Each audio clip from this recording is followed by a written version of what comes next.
Hey guys, and welcome to another Playful Out dog training video. Here we're working on door boundaries with Mr. Jarvis, and he is super excited always to work. As you can see, you'll start seeing him bounce around, get super excited on the boundary. It's not ideally what I want him to do, but he's really great at giving me attention and focus, and he doesn't really go off target or anything when we're working. So I like to start with him on the boundary at the door so that he kind of knows what standard I'm setting. We are working on mostly just making sure the door isn't something super exciting, and that boundary in front of the door kind of gives him an actual standing point and a bounce back point to come back to. So I'm doing a lot of feed to the boundary because I want the boundary to have a strong pull. I want it to be a great vacuum. I was working with, I had my other dog in the background, and so she was trying to dodge out, so I had to make some adjustments right quick with her. Anyways, Jarvis stayed there. He was great.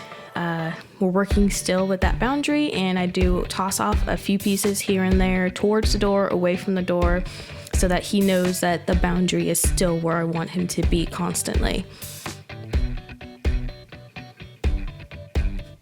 I love his little excitement. I love his focus. I love his drive. It's so cute just to watch him figure out what I'm asking and to not lose attention, not get distracted or get frustrated very quickly with what game we're playing.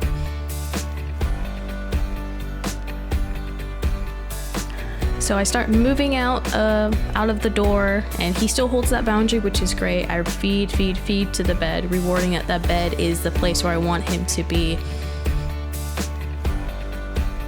And yes, he knows it's a training session. This is why he's being on his best behavior, but I'm also setting a standard of what I want him to do so that when I move away from the bed or move the bed out of the way, because in real life settings, this is more what a door actually looks like.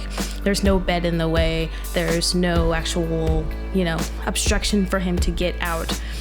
And so he's gonna have to figure out that I want him to be inside more than I want him to be, running out of the front door, which he's doing fantastic at. His attention is up. His attention is not out at what's going on outside. My kids are outside. They're playing. They're running around. They're making noise. They're doing their best, job at being distraction, and they're really good at it. So I'm stepping out of the door. He's doing fantastic. He is staying inside of that door frame. He is not looking around. He's not trying to figure out what's going on outside. He's, I'm rewarding a lot right now because this is the beginning stages of what I'm looking for. And I kind of expect him to bounce around. The food is bouncing around, so that's going to get his excitement level really high.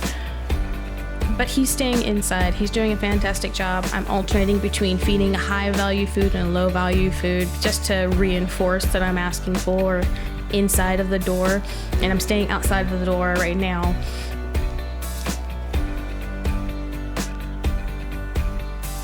This was a great choice he made. He chose to back up inside the door. That little itty bitty step was exactly what I was looking for, and that was actually the biggest test I was going to do. So thanks for stopping by.